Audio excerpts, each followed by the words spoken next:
नमस्कार. आज आपण करणार आहोत ओट्स आणि रव्याचा हेल्दी उत्तप्पा.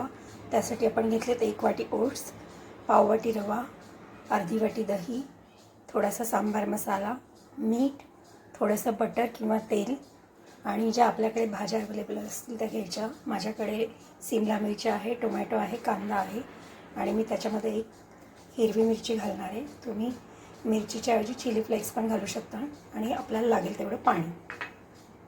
आपण प्रथम एका बाउलमध्ये ओट्स घेणार आहोत. त्याच्यामध्ये हा पाव वाटी रवा टाकणार आहोत आणि त्यामध्येच आपण ही अर्धी वाटी दही मिक्स करणार आहोत आणि हे सगळं आपण मिक्स करून घ्यायचं आहे आणि एक 10 मिनिटासाठी भिजत ठेवायचं आहे. ओट्स तुम्ही भाजूनही घेऊ शकता, भाजले तर अजून छान लागतात. मी हे थोडेसे भाजून ठेवलेलेच आहेत. म्हणजे लागेल तसं आपण पाणी घालूयात.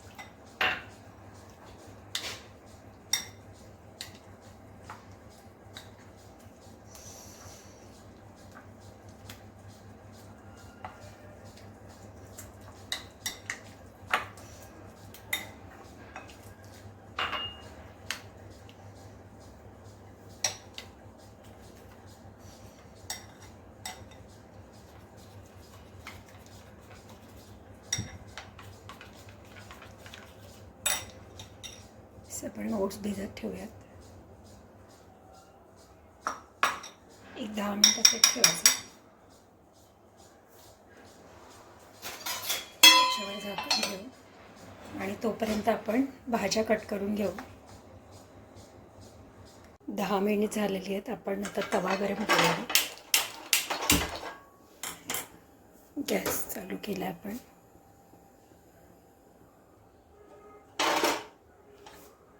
आणि आपण जे भिजत ठेवलं होतं ओट्स, रवा आणि दही घालून ते आता छान भिजलेलं आहे.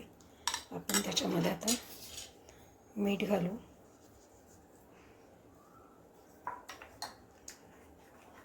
थोडं घोटून घेऊ. असं वाटलं तर पाणी घालायचं. मला थोडं ते घट्ट वाटतंय तर मी थोडं पाणी घालते त्याच्यात.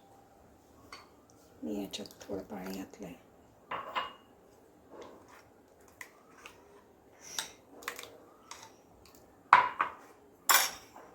टाकू शकता.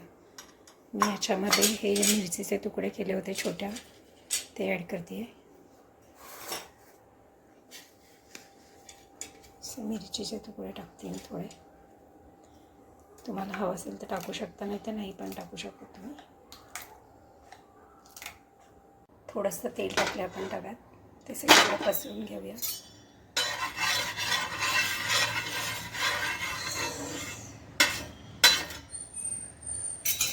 असं पसरवलं की आपण त्याच्यात हे ओट्स आणि रव्याचं मिश्रण घालूयात.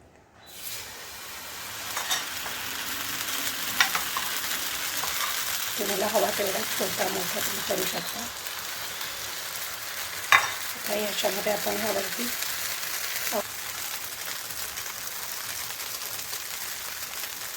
आवडीप्रमाणे आपण भाज्या टाकून घेऊ आणि त्याच्यावरच आपण सांबार मसाला घालू.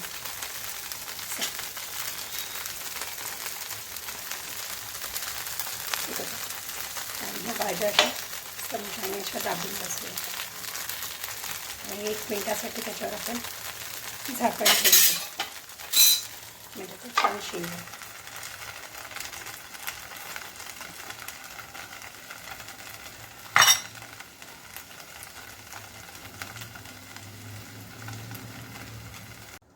तर झाकण काढून घेऊ आपण. झाकण काढून त्याला उलटा करू. आपण उलटा करून दुसऱ्या बाजूने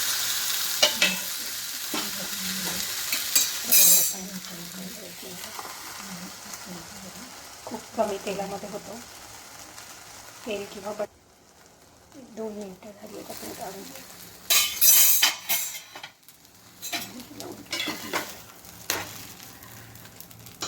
शकता तुम्ही. छान शिजलं आहे. आपण आता त्याच्यावर थोडं बटर घालू. बटर घातलं त्याच्यावर.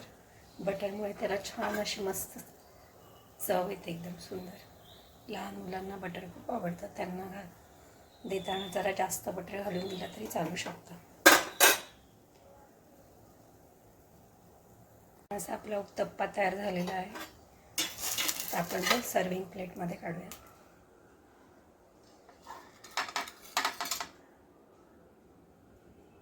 छान उत्तप्पा झाला बघू शकता तुम्ही. परत मी थोडंसं बटर टाकते त्याच्यावर आणि सॉस बरोबर सर्व करूयात. खूपच छान लागतं. नक्की करून बघा. लाईक करा आणि सबस्क्राईब करा.